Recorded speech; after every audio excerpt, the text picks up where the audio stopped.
Hello, everyone. My name is Cody Hall. I am the host of The Faces, Entrepreneurs Are People, and the founding CEO of Telehelping, our sponsor and a virtual staffing organization. So thank you, Telehelping, for affording us the ability to sit down and talk today.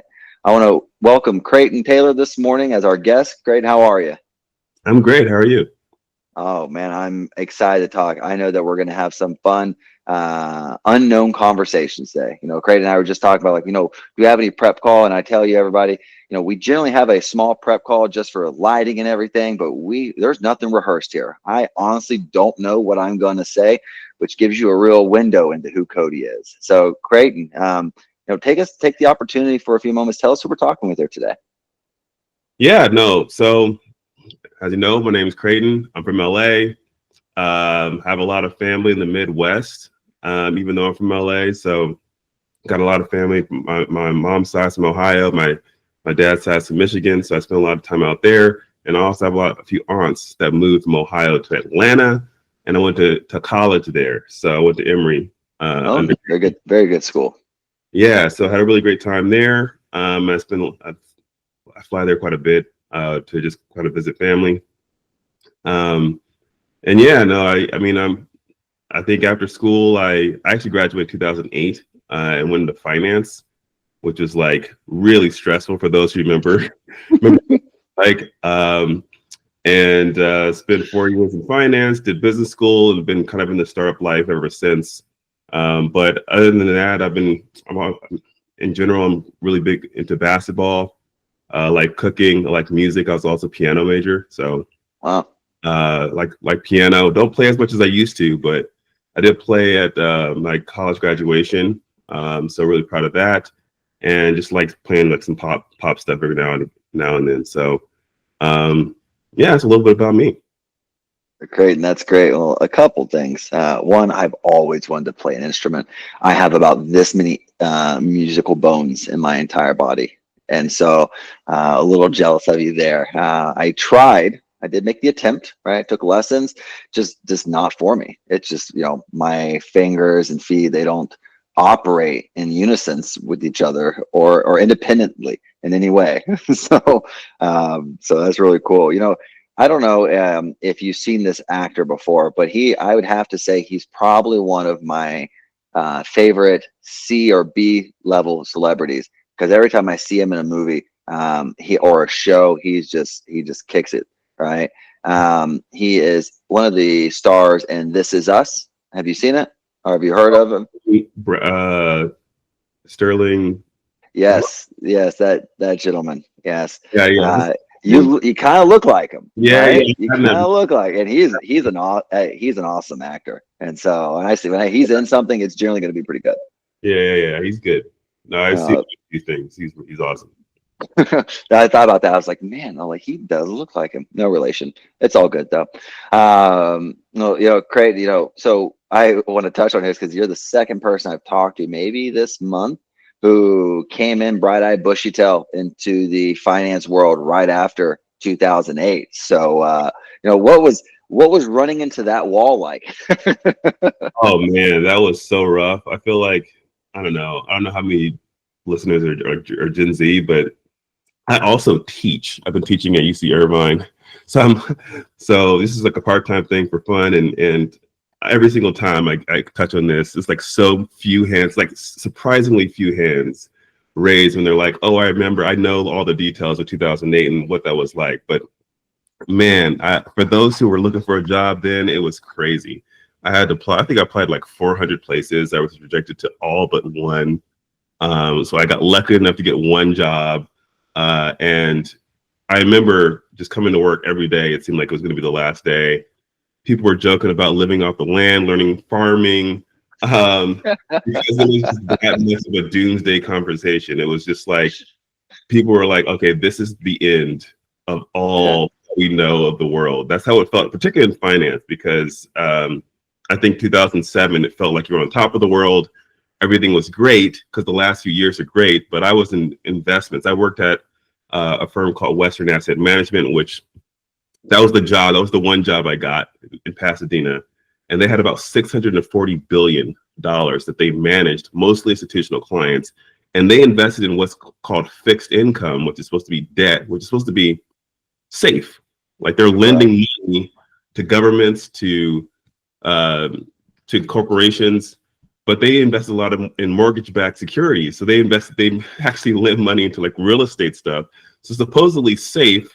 A year later, I was laid off, and a bunch of other people. They went from 640 billion to 490, so lost about 30% of their value. They never came back. They're still under 500 billion. I think a lot less than that now. So it's just one of those things. It's like, it was just crazy. I think I learned a lot of lessons there. I think I was thinking I was going into a safe bet, a larger company that was doing, safe investing, but turns out that, some of those things were not so safe, and it wasn't actually as secure as I thought. So, and it was. I think that's one thing that we talked about recently as well, and I didn't say in the exact same words, but people our age, right? We've been through some things, right, in our 35, 40 years of life, right, where it's like, first we had 9/11, all right, and then 10 years later, right, about give or take 2 years, we had the financial crisis. Yeah. Give or take 10 years, we have COVID, right? Yeah. And so it's like up, down, up, down. Yeah, dude, it's been, and I felt each of those individually. So it's crazy, man. And I think the run-ups in between are mostly been nice. I mean, it hasn't been a straight run-up because there has been hiccups along the way, but when those things hit, it hits very hard. I thought when I originally joined the military, I was like, we talk about the 07, 08 time zone, right? Things were booming, and I thought I had made a mistake, right? I was like, oh my goodness, all my peers are going to be ahead of me, and it's going to be horrible, right? I'm going to get out 4-6 years behind people in their careers, and I'm just going to be behind. Man, could I have not been more wrong, right? I'm sitting there getting paid consistently on a biweekly basis. A place to live, food to eat, right? And I grew up in Charlotte, North Carolina, and so a banking city at the time. Like it's further diversified now, but it was Wachovia, Wells Fargo, Bank of America, all these organizations, and then of course all the insurance companies that support those credit default swaps, right? And so Charlotte was one of the largest. They had more zip codes impacted, almost similar to Vegas, only second to Vegas in Florida zip codes, because that's where all the unsold homes were. Right. It's interesting though. It's interesting how things go for us. Remember those two cities being hit hard, and I wasn't even in them. I remember them in the news. So. Yeah, we lived them. My poor grandmother, who raised me and my brothers, was immediately retired from her airline job, right? Early retirement. They're like, we can lay you off, or you can get something right now. And so she took her early retirement, and then my poor grandmother had to, work the next 20 years as a substitute teacher, which was her job placement in 2008. And she just I don't mind this, and just kept doing it, right? The entire time. And so, and the people don't understand, that's why a lot of folks are working a lot older right now than what we would expect, right? And how it impacts the job market, because a lot of folks lost everything. The 401ks, everything then. Honestly, I did luckily get another job after that, but honestly, I think that first job was a pretty big lesson in entrepreneurship, because for me, it was like, okay, I'm thinking I'm going to the corporate world. I'm going to get this steady paycheck, like you're saying. It's going to be easy living. But then all of a sudden, rug gets pulled out from under you. You have to look for a job again. And it's like, okay, well, clearly there is no 100% safe, stable thing. So you have to be looking out for yourself every time. And there's no greater control than entrepreneurship. And so I think, to some degree, you need to be thinking like, okay, what are the executives of this company that I'm joining, even if I'm an employee? What are they thinking? How are they thinking about the business? Because that's going to affect your career. And that's where I started to think more, okay, I need to go to places where I have some insight to how this company is being run, how things are progressing. I need to be knowing how the world is changing in general Mm-hmm. in a lot more active way than I think I was thinking about it before. So, I mean, I think that was lesson number one of many, many, many lessons over the years of, you just can't be like, okay, let's go to the big brand name and be safe forever. No, and that's a great perspective to look at. But imagine the world if we were all entrepreneurs, right? And I think that there's some sort of solace that exists inside, you know, going to work every day, doing their job. 5 o'clock comes, hat hung up, walk home scotch free, no worries, right? And there are folks who luckily, right, and I would say it's a blessing, right, that they get to go through their entire life and never once worry about, man, how are we going to open the doors tomorrow, right? Yeah. How am I going to feed me, feed my family, and then all my employees, right? And I would love for there to be a world that existed nowadays where people did have the opportunity to go work for a company that was going to keep them for 20 years, right? Yeah. But it doesn't exist anymore. It's just, there's this world that we live in now where the volatility of the market, billion-dollar companies can be gone tomorrow. If an individual president gets elected, for example, say hypothetically, completely unrelated to this week or anything that's going on, but say a president was elected, industries could disappear, climate accords could go away. Maybe you spent the last 5 years building a career in diversity inclusion, right? And then all of a sudden, everyone just completely divested from that. Imagine how that would happen. And so, guess what? It was completely outside of your control. You thought that, hey, listen, maybe it's 2020 in your world. You're like, wow, we're going to change the way the world looks at everybody. And we're really going to fight to, be equal and have representation. And then you get hit by a bus on a train track, right? And so, and those people are out the job. I mean, think about this. He froze hiring. Yeah. He has fired everybody in the government for diversity inclusion roles, and they had government jobs. They thought those things were as strong as the bedrock of limestone, I'm sure, right? Yeah. And they're gone, and now their whole world's like, okay, what do I do? The brave new world, man. It's a brave new world in so many ways. Yeah, man. I'm speechless at the evolution of just the past few weeks, the past few years. I mean, I don't know. It is a lot of uncertainty, but I don't know. I think some of these things I feel for a lot of people, man, because I think that, yeah, to your point, there are industries that have and will disappear, and jobs that will disappear pretty rapidly. I've always tried to think about, times where there are, change like this is an opportunity. And that's just, kind of goes back to that first job. It's like, you get laid off, thrown on your butt, and then you have to kind of figure things out. And that's where, whenever there's change, there is usually opportunity as well. And perhaps there is something that could be a business. It could be a personal relationship or something like that, opportunity to connect with people that you couldn't do before. So yeah, man, this and AI is just I mean, it's just really, really crazy times right now. And looking out the next few years, it's just tougher than usual. Like, who knows how things are going to evolve? But it is an exciting time if you're someone who looks at this as opportunities for making a difference and building a business. No, I 100% agree with you. One of my favorite sayings is good, bad, hard to tell, right? I remember once, LA, right? I lived in LA for many years, and I was sitting there at the top of my world. I was COO of a multi-million dollar app company, $1 billion in the world, right? Things were going great. I was buying another house in Southeast LA, right? So I didn't have to drive from Fullerton to Culver City, right, every day, which was awesome. And I was like, great, about to buy this $1 million home, going to live out here, and I think about 2 days before contingencies were out and I couldn't get back my down payment or anything, we decided to close down U.S. operations.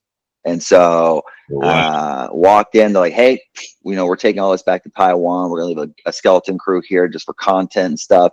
You guys are out, right? And I sat there. I was like sitting there in my brand new Tesla. And I was enjoying my life, right? Yeah. Sitting there, and I was like, I called my wife, and I was like, hey. She's like, hey, what's up? It's a weird time to be calling. I'm like, yeah, I just got laid off. And she's like, okay. She's like, why? I was like, they're shuttering U.S. operations. And she's like, okay. All right. Well, hey, you drive home. Just we'll see you when you get back. I'll call the real estate agents. We'll cancel the close on the house. We'll keep our current home, right? All things will move on. But I remember the silence of sitting in that car on the way back, driving down the 405, right? Yeah. And just you're sitting there like, wow, like what's this going to look like over the next couple of weeks, months, and how much money do I have? How long can I last? And then I was blessed, right, to only be on unemployment for 2 weeks before I found the job that changed my path, right? And not only did it put me in a position to have an even better job and a better role, but when I left that company, I started my own company. And then it's, sure, it was a quick dip in the market, but then it was up Yeah. and it was scary. Yeah. What But I year made, was? oh, this was 2017, Got it. 17. Yeah. Got it. So, it was a good time. It was a great time for the market, right? Right. And later on, it put me in a position for a trajectory to enter into telehealth kind of work right before COVID happened, which put me Yeah. in a really even better position, Right. right? And then it just, I was having this conversation with my wife the other day, like, wouldn't it be great if life was a straight line, right? I see that you studied at Harvard, Yeah. right? And I am, I guess the world can know now. I haven't told anybody because I try to keep plans to myself until they actually materialize. But seeing that you went there, and I was like, I'm gonna share with you this when I saw your profile. I'm shortlisted for the Kennedy, grad school for public politics, and so I'm on the small list right now, and I find out in March if it's final. But I very well could find myself in Boston, in August, right? Going to school, and who would have known, right? Who would have known? Right? Would never in my mind guess that this back and forth squiggly line called life would have ended me there. It may not, but it might. That's awesome, man. And best of luck. I'm sure that'll work out. And that's really interesting. So Kennedy, so it sounds like something in government, what you're looking to do. Yeah, I've Maybe. lived a lot in the past couple of years in Mexico, and um, so this is funny because I grew up in the Southeast as well, right? But I promise you, we had a very different upbringing. Like I was like good white trailer park Southeast, right? And so like real rich in culture in the Southeast. And so, right, finding myself living in Mexico, and I become very, in love with the people, the country, and what it's trying to do, what it's trying to achieve, and its relationship with the United States. And I thought to myself, like, why I would never want to be in politics. It would be beautiful if I can some way was able to broker the relationships between two countries that I loved and become an ambassador. Right. And I said, I reached out to people. I had the connections to sit down with a couple of folks in those roles. In Mexico, I sat down with the ambassador to the United States in Mexico and had a conversation with him. And I was sitting here saying, like, wow, I could do this better than you, right? like my Spanish is better than you, right? I Yeah. understand Mexico better than you, right? And I'm like, I could do this job. Like, how did this person get appointed to this? And and that's kind of how I think about things. And so I was like, all right. And he said the first step, really, you'll find yourself is you got to get into the right school. Right. He's like, the right school will shoe you into the right positions. And he's like, so if you get into Kennedy, He's like, you're guaranteed. Like you will find yourself as a consulate general or something in some Spanish speaking country. And so that Yeah. was the path. We'll see. No, that's awesome, man. Kennedy's definitely the school to go to. I know a lot of grads that have just done incredible things. So no, I'm sure that'll work out for you. And I definitely look forward to reading about all the difference you're making in the newspapers, or just online these days, I guess. But no, man, that's good stuff. I actually was just in Cancun of all places last week. I don't know if that counts, but I was there for a wedding. So that was really a good experience just to be there and see some old friends from business school, actually. Old friend from business school is getting married. So got to see a little bit of the country, brush up on my Spanish. Still pretty bad. I understand. I understand.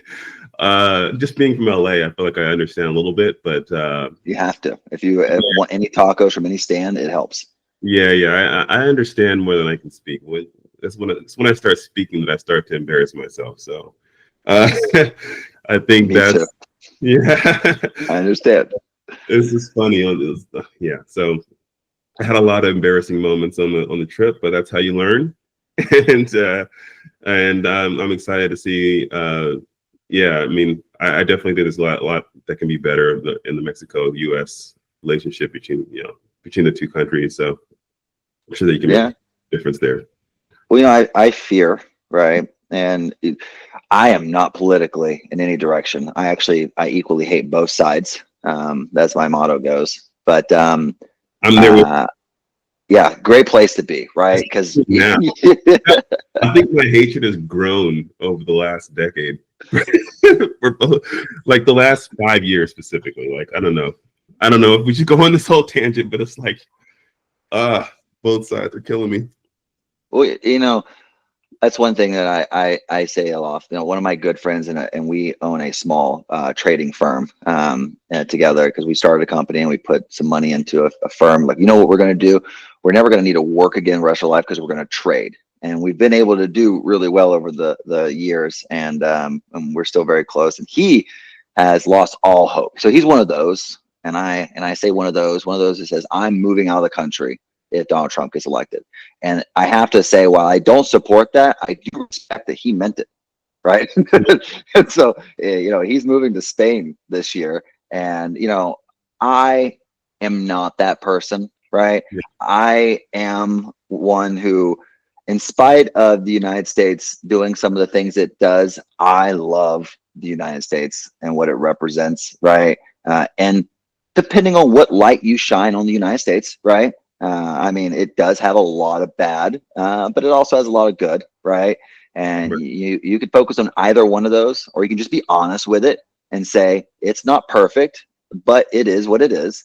And what it is it's what I love, and I still think it's the best representation of what diversity and equality looks like throughout the world, because no one has the mix that we have, right? And that's tough. Everyone has an opinion about it, though. Right, everyone has this like, oh, you guys you're liberal over here, you're trying to build a wall over here, and so we're all over the place, but we are what we are. We are what we are. I agree. I think there is some good. There is some good about the U.S. I think I'm particularly bullish about entrepreneurs and the people in general. There's a lot of great people, I think, in the U.S. I think the politicians can grind my nerves a little bit. And I think the people can be a little bit better about voting for those politicians, and a little bit more discernment on who's representing both sides, perhaps. But it is what it is. But I think when it comes to private industry, when it comes to even sort of the nonprofit space, I'm very proud of a lot of the things that the U.S. Has been able to accomplish and continues to accomplish. And that includes some of the controversial stuff. I mean, I think, AI and LLMs are the huge thing right now. I have been fortunate enough to be on both sides in the private industry and teaching. So students, and I encourage students to use AI, which is weird because I think that's still, there's still there's large concern about plagiarism in in the classroom, but obviously when they get out in the world, they're gonna have to compete. So it's just a tool in my boat. It's a lot of controversy around, stuff like deep fakes as well, and just a whole bunch of things around. I mean, where the training data is coming from. Um, I Yeah. think Scarlett Johansson like just sued about her voice being used or something like that. So there's a lot of unknowns. But I think that's another thing that I still think that I'm proud is something that came from the U.S. And I think that ultimately it's a net positive for humanity. I think it's a lot of great stuff. It's a great tool for a lot of different things. I use it a lot Yeah. in different ways. So yeah, man, I'm net positive for the U.S. I don't think I'm going anywhere, at least not for the time being. Hopefully, I'm knock on wood. But I guess I gotta see what these decisions look like in the Oval Office before I start making any promises. But I think I think that's what you said really well there is, net long, right? And I'm net positive, meaning, in the all in all, you think it's going to come out better than it would negative. And, we look at things like the investment to AI, right? We look at the concentration on cryptocurrencies and things like that. And, back to what I said in the beginning, good, bad, hard to tell, right? Um, you know, could an overinvestment and lack of regulations around AI be problematic? Of course, but don't ever forget, right? Before cars were able to exceed 50 miles per hour, they thought that you would come apart if you exceeded 50 miles per hour. They thought that you would basically break to pieces as you come at it. And now look at us, right? 50 miles per hour. If I'm driving 50, I'm going slow. And so, and I think that's similar with AI, the plagiarism piece. And thank goodness AI exists like ChatGPT because I am a horrible speller. And right. And what I make up with my numbers brain, is great and everything, but I could do math for complex options, right, immediately. But don't ask me to spell simple words. All right, that's what I have my Chat GPT for. And so, I will write something in essence and have Chat GPT proofread it for me. And some people will see that as like, oh, well, that's not your writing. I'm like, well, it's my thoughts, right? It's my direction. And I think that's was a big conversation I had with someone who I was a fellow at Purdue with, and he is hyper intelligent gentleman, right? Linguistically proficient in English and in Spanish, right? De España, not Mexico. He used to always say I speak Mexican, not Spanish, but very intelligent person, and he sits on the school board for a place not too far from here, and they're getting rid of English as a required course, right? You teach your fundamentals, but what they're saying is do you really need to take writing classes because ChatGPT will write for you, right? actually really interesting. I never even thought about that. That's a good point. That's a good point. I mean, so this is a very interesting topic, just in education, how that's going to evolve, because it's about 7 years ago, I started a company that has school districts as clients, and I've sort of been involved with a little bit of K-12 and more recently higher education. And I think, yeah, there's a lot of ways that education can be rethought. And English is just a good example. It's really interesting because translating in general could be I don't know. I mean, we have a lot of people who used to be translators. I don't know where those jobs go, but where those people go. But and then spelling, things like that. I guess ChatGPT takes care of that pretty well. So that is a good point, and perhaps that time is better spent on things that are perhaps something that's a little bit like, I don't know, higher level thinking. So Well, we have our own responsibilities to involve. I mean, I look at my bottom four on my iPhone right now. I have WhatsApp, my phone, I have deep language translator, and then I have ChatGPT, right there on my bottom four, because those are the ones I'm going to. yeah, And we in the military, for example, we use complex navigation systems, satellite driven and various other driven systems. And one thing that we always did, though, we learned how to use a compass, right? And so, because what if those stop working? So, like, what happens if the technology is, destroyed or interrupted in some way? How are we going to be able to operate functionally as a society? And we have to keep that in mind in regards to our base level of things. However, right, our kids, and as a person who has a 2-year-old, and I have one coming here in May, like, they're going to grow up in a world that you and I are going to be like, wow, back in my day.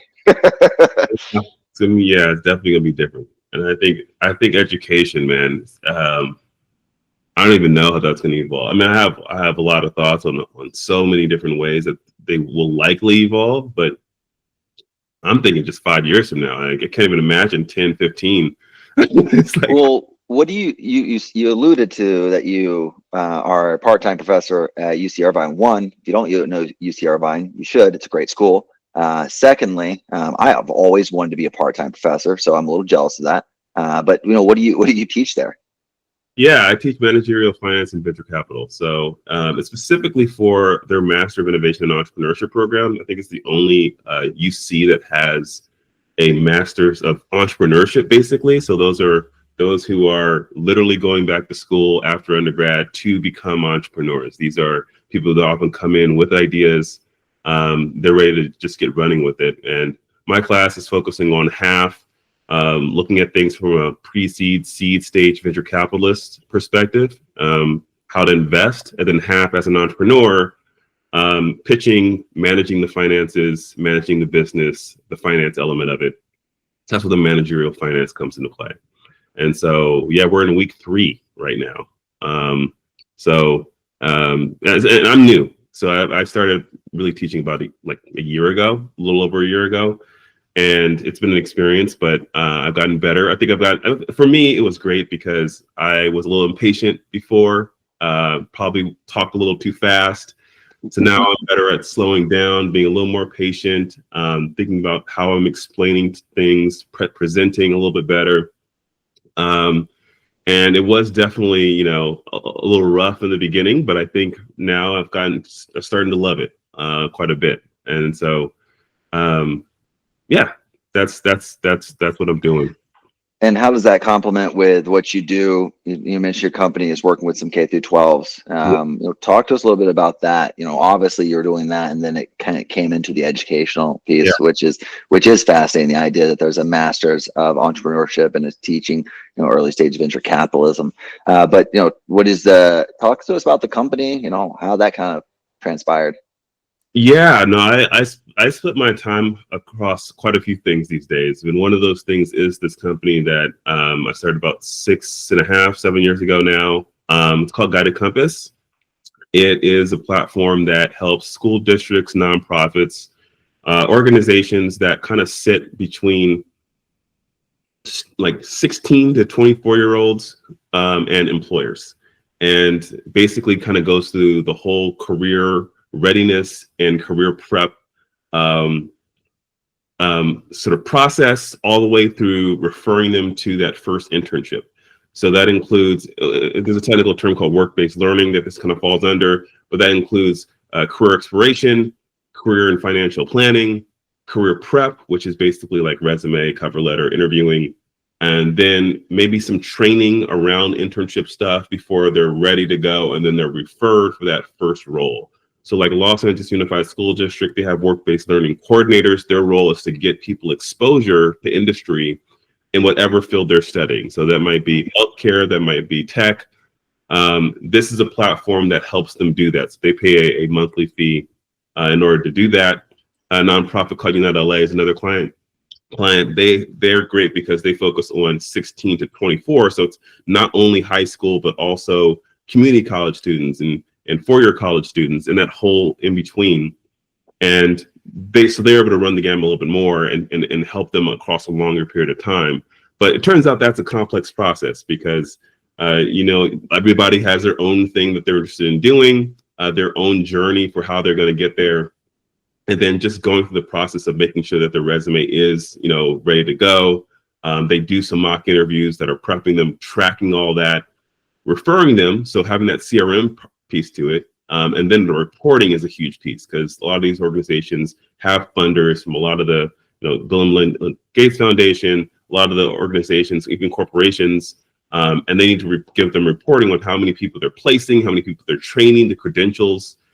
This basically puts all that stuff in one house. So that's Guided Compass. It's a very, very small company, only a few people involved, but it's been something, steady cash flow for ever since we had, I think our first client got a decent contract in year one, which is nice. But COVID, I think, definitely was not good for it. And AI definitely also was not great either, because the idea behind this to a large degree was that some of the stuff is a matching component. There was a machine learning component to it. So there was an AI from the jump with it. But because there has been this flood of AI tools, now people who are not technical or don't know how to discern between all these different tools. So now it's kind of gotten sort of lost in the mix for getting new customers. So there's still customers that will come through referrals, but sales channels, outreach has been a little bit more difficult since then. So definitely a lot of ups and downs in that whole story alone. Yeah. But definitely a lot of great stuff that's come from it. Still makes money, still is ongoing. And I've put some of the lessons into some other things as well. So yeah. That's great. And is that what you primarily do on a daily basis? No, I spend like an hour a week on that. Okay. Yeah, it's just it's basically been kind of on autopilot. I would say I spend like an hour a week on that. I spend maybe a few hours on teaching, max, probably less than that. Well, I have to teach, so that's 3 hours a week. So that in the classroom, but the prep is probably not that much. I spend most of my time consulting and with a new project. So I do a lot of consulting for like some venture capital, so like investing, as well as startups who are getting ready for raising money. Mm-hmm. Anything. So I do I'm doing kind of like a part-time CFO of a crypto company that takes a little bit of time. And I do some similar work for other companies through like Upwork and personal connections. So that still takes up that takes up probably most of my time now. And the latest thing I've been doing is I've been working on a tool that automates some of what I'm doing from a consulting standpoint. So, and then also probably what is automating some of what I'm doing with Guided Compass, the educational tool as well. And that's just really looking at automating some of the performance reporting elements to running a business, a small business. So you get like weekly, monthly, quarterly, annual reports automatically generated, put into your Google Sheets with the key KPIs that you want. You can go to an email list, or it can just go to your account, and perhaps you like tweak that a little bit and you send that to investors or family member, whoever we want to send that to. But the performance reporting piece, I know, has been really annoying for me, because running a business, you want to focus on operating. So I'm trying to automate that process. AI also creates a write-up of your performance, which I think is great. And I think from that, there can be a lot of things that are added to that. But that's really been the focus, is a few clients for that. So I spend a little time on that. And I think that could be, I mean, I think it's highly synergistic with other things I'm doing. So, and I think there's a lot of potential with that. So that's the more recent piece. So that's where I spend probably most of my time. Yeah. Well, Creighton, I don't think a lot of people know that entrepreneurs at large are doing I am doing at least 7 things at one given day. And there are, telehelping, being that we have, so many employees and so many virtual assistants, like it is a thing that can take over my day on the occasion. Right?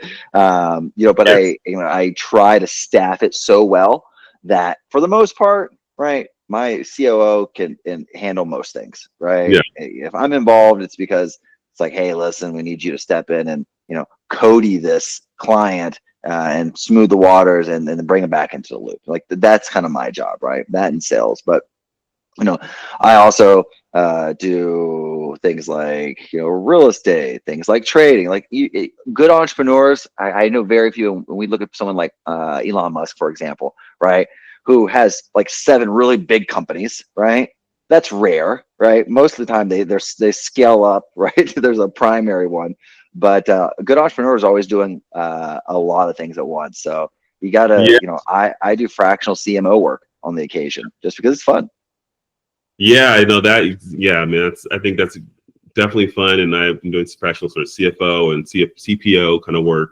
Um, and it's funny. It's very true. I have mixed feelings about it. I think uh, on the one hand, it's very good to focus, right? It's very good to be Correct. focused on one thing, and obviously for some time you probably should be focused on only a few things. But I do think that the natural entrepreneur brain is just like, oh man, there's so much opportunity. So Wow. yeah, in practice, it's hard to actually kind of do that, and I think naturally over time, once you get one thing up and running and it's set, then you're like, okay, well now there's all this other stuff, and so now you just start to layer on things, and I think that's probably a little bit how Elon works. Um, and yeah, man, so I think that's what sort of happened to me, and that's I feel like the natural trajectory for anyone who's a little more, um, to me, I'm creative minded, but I'm also very numbers oriented too. Yeah. So if you got into the rhythm of solving a problem and realizing that that's a business opportunity, you just start to see the world differently. And all of a sudden, there's just like so many things that you can possibly do, more things than you can do in a lifetime. And that itself is problematic, right? Right. Yeah, When you have a brain like that, and I feel like you and me in some way are very like-minded. You walk through the world and you see all these opportunities, all these problems that can be solved. It becomes less of I could do all of this and more of which one should I do? Where should I yes, focus my time? And and that's I feel like I'm a spinning wheel and I work 7 days a week. I love it, right? But I also like, any given day we'll stop working at 1 o'clock and be like, all right, well, that's good for the day. I'll go to take, but I also work on Sundays. yeah, However, sometimes I don't, it just depends on how the wheel spins. Whatever, there's some of them are always squeaking. Some of them are, are squeaking louder than others. And I think that's what you do. You have to kind of dial into things. Because if not, my wife says that she limits me on what I can do. She's like, I know we're at max capacity. You need to trim off some things, right? Get rid of your losers, get rid of your time and money sucks and focus on your core 7, right? yeah, She does that for me because sometimes I will be like, oh my God, this is great. yeah. And Yeah, it can be very easy to get distracted. yeah, So yeah, I mean, I think there's always a trade-off in time, man. But hopefully there is ways that you can always find the synergies in the things that you're doing and have fun while doing it. And I'm the same way. I do 7 days a week. I can't help it. I'm always thinking about stuff. I wake up with ideas and I feel like I just can't sit on it for a day. So I just, even if I try to take a day off, I mean, sometimes I'm lucky. Maybe I do a day or two and I don't do anything, but oh man, that's so rare. yeah. Um, so yeah, I think we're similar in that regard. Well, great. And one thing I love in regards to folks like you that I like to ask towards the end of our conversation is if you had that piece of advice, I'm sure that you do too, is you find yourself on occasion, as a person who's giving advice to people. What is that one piece of advice that you like giving to people? Like, if there's that one little thing you get to share with someone, what is that advice? Oh man, I that's tough because I think I always try to give advice with context of what they're trying to do. So for me, it's like, where are they? Who are they? Yeah, in your particular case, I like the world of entrepreneur and finance. If we were to cross those categories and people find themselves in, like, whether they're an entrepreneur, they're looking for financing, they're struggling with financing, like, talk to us about the advice that you find for someone in that, because those two things exist quite Yeah, frequently. yeah. No, it's a good point. So I think for me, it's like I think having like switching your brain into thinking about solving problems uh, instead of just, thinking about the world in terms of solutions in and of itself is something that unlocks opportunity. And I think that's kind of the entrepreneur's brain. So, for me, it's like, and a lot of people are just thinking in solutions. They just see a plate, they just see a chair. They don't see like this is a place for people to sit. This is the place for people to put their food. And they also think of the world in jobs, like the job owes them something. So like, I want this job because it gives me money, or, it's like they're not thinking about you're solving a problem for the person who's hiring you. They're not thinking ahead like that. So I think that's one of the main things I try to, if it's sort of general advice, I think about it's usually about like thinking of the world in this way. Think of like Maslow's triangle. People have basic needs. They need to sleep. They need to eat. They need to drink. And there's products that solve these things, for them. They need to go from A to B. Transportation, Uber, cars, all these different things are solutions for a problem. And that's also in the product world. It's like there's all these things that people need and want. And sometimes things are broken. Sometimes when you're trying to do something, it's frustrating, it's annoying. There's a lot of government things that are like this. If you can solve that problem, that often leads to not only relief for you, but probably relief for money problems, for and for often relationship problems at the end of the day too. I mean, I think that is a great way to look at the world. I don't think that's strictly all the ways that you should think of a relationship. Relationship is a complicated thing. I'm not talking about romantic relationships. That is another topic. But more like just general, because I think there's always, there's emotional, personal dynamics with that part, but just more in general, like family and things like that. So I think that's kind of the direction I usually would go with advice. And that's a great direction. It aligns very similar to how we approach our problem solving at telehelping. Is we always see things through a lens of what job is to be done.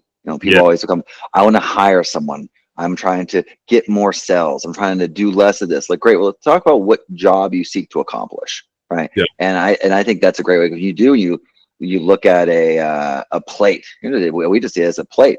But okay, well, at one point in time, there wasn't a plate. They're like, wow, how am I going to manage this food? I have multiple things, and it'd be nice to just have it in one spot and not have it everywhere on the ground. Like, oh, well, maybe I'm put on this little soft level thing here, and we're gonna call this a plateau. It's a plate. Yeah. I 100% agree. And Creighton, thank you so much for your time today. I think that especially someone like your mind and mind, sometimes 30 minutes doesn't seem quite long enough to pull back all the layers. But I say that you're definitely an interesting man doing multiple very goodwill things, education, nonprofit, and of course, even on the consulting side, helping companies achieve goals. So wonderful efforts there, and I really appreciate you taking the time to join us today. No, thank you so much for having me. Obviously, you're doing huge things too. Look forward to your career in politics, and obviously amazing stuff you're doing in solving problems with telehelping. So again, thank you so much for your time, and appreciate you having me. All right, great, thank you. And for all those listening, if you want to get in contact with Creighton, of course, we'll have all his information at the end of this podcast, so you can connect with him. The complexities and challenges that come with raising money and navigating up rounds and things like that, they are tough. I have personally messed them up. So if you can not do that with millions of other people's dollars, smart thing to do. So if you can get in contact with him, great. If not, you can always contact us at info@telehelping.com, and we are always happy to connect. My team will ensure that takes place. So again, thank you. Hope you have a great rest of your day, sir, and Happy New Year. I appreciate it. You too. Happy New Year to you too. Bye, Creighton. Bye-bye. This video was brought to you by our official sponsor, Telehelping. Need support for your business? Telehelping connects you with top-tier remote staff to help you streamline operations and fuel growth.